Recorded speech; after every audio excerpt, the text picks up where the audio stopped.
Merry meet everyone, and welcome back to Witches of the Moon. I am your Wednesday host, Houston, and this week we are talking about the element of Earth. So, the element of Earth for me is the element of stability, foundation, patience, materialistic objects. It represents your body. Also, for me, the colors of the element of Earth are green, brown, or black. The element of Earth represents, I've already covered that, a lot of different things. Also, the Earth is associated with the season of winter, associated with the aspect of death. Um,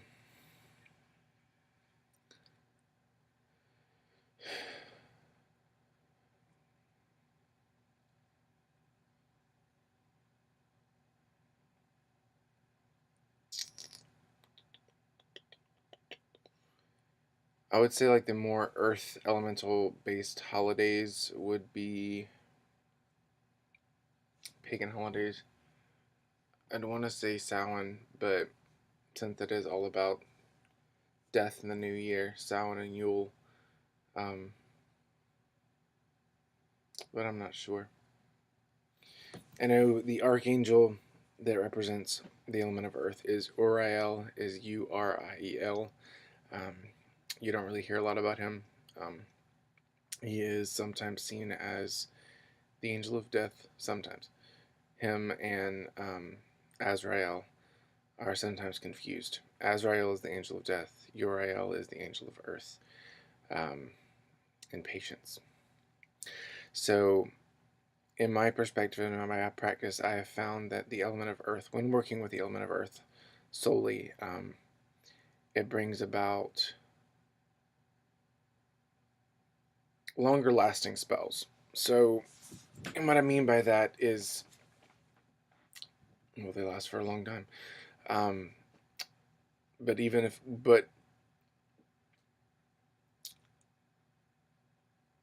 when are, they last for a long time, they do take a while to manifest.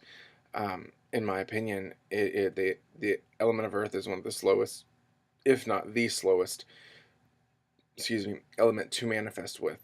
Um, I know I've been sporadic with the rest of my other videos, but the element of earth is one of my favorite elements. It's my what I'm born. It's my sun sign. I'm a Capricorn, so I'm an earth element under my sun sign. But I have a ton of water in my chart, and in my moon signs and fire. So this is random, but I feel connected with the earth and with the element of water mostly.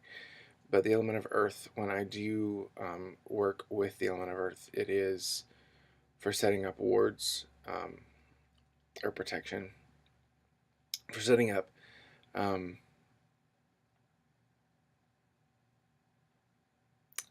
well, protection around the house, working with crystals, working prosperity magic, fertility magic, which is not just sex. Fertility magic could be fertility in a business. It could be fertility in your inspiration to bring about. And the same thing with abundance. Abundance isn't just for money.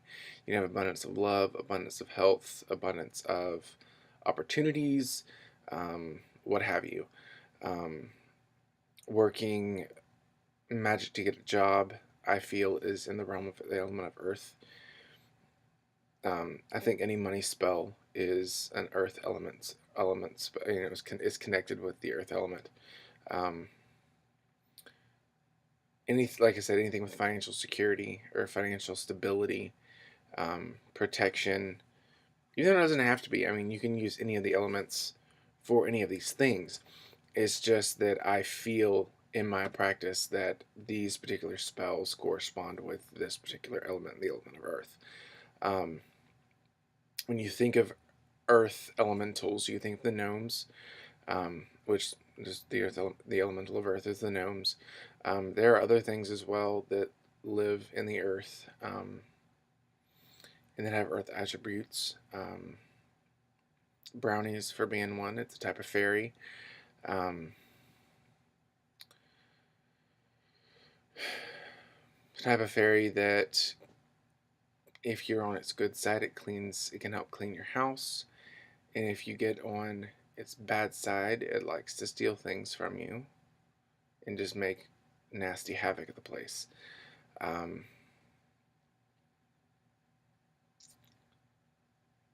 What else?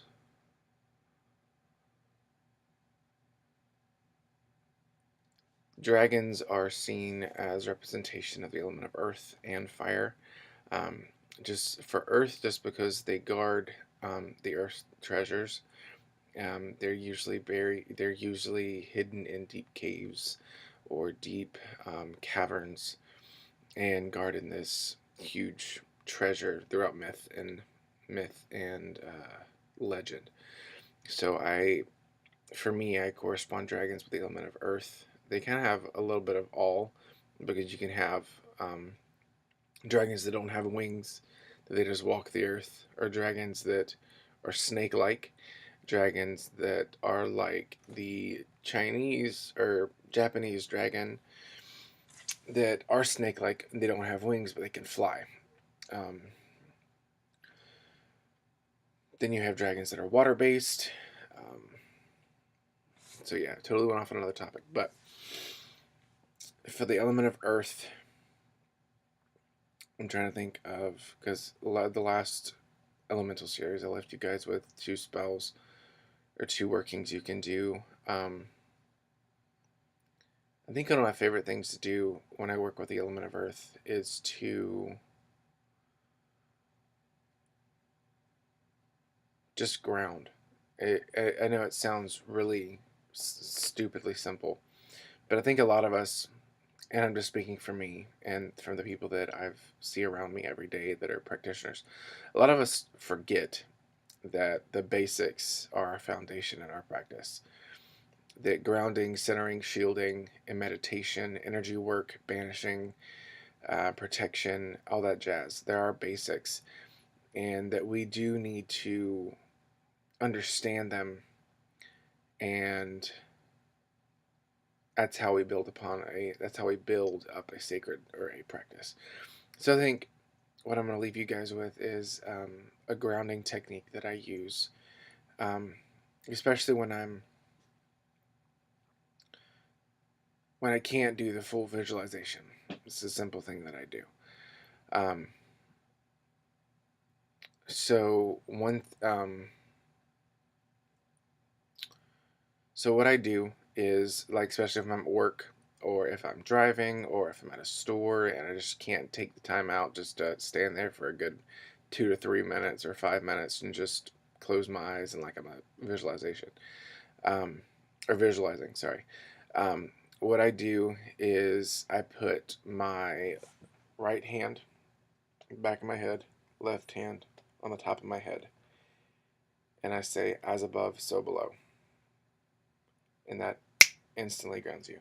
This right hand, left hand, it helps keep the energy flowing throughout your body, and you can have it. You can have the hands there for as long as you want, but you'll feel the energy in your body start to flow and center. And when you say "as above, so below," that's a hermetic principle that brings your work. When you're not grounded, your aura is slightly off kilter. So that's why you feel a little bit airy, a little bit spaced out. That's why things get attached to you. That's why you have certain aches and pains sometimes. Um, so when you say "as above, so below," the aura shifts back into place, and it shifts to cover anything, and it pushes whatever it was that could have been attached to you. It pushes it off. And if that doesn't do it, then you can do an aura cleansing or what have you. And there's tons of videos out there on that. There's tons of books you can read on how to do that. But that's just something I do. and it just looks like sorry, I get my hands mixed up sometimes. It just looks like you have a headache or you're scratching your head.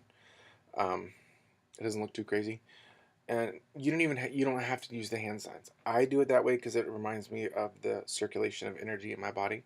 But you don't have to do it that way. You can, if you have a psychological trigger that you use, and from Christopher Penzak's book Instant Magic and his first Temple of Witchcraft series, he talks about psychological triggers, on how you can access your magic at a little bit quicker pace than going into meditation. And also Ava Marie, from Ava's House of Spirits, she talks about it as well. Um, so yeah, but that's one thing that I do. So I hope you guys, with that, I'm going to end the video. So I hope you guys have a great rest of your week. If you have any questions, comments, or concerns, or want to know something further about the element of earth that I may have not talked about, I know I didn't talk about working with herbs or anything like that. We actually have that coming up next time. So I want to save that discussion for next week. So I gave you a little hint as to what next week's topic is. So I hope you guys have a great rest of your week, and until next week, many blessings.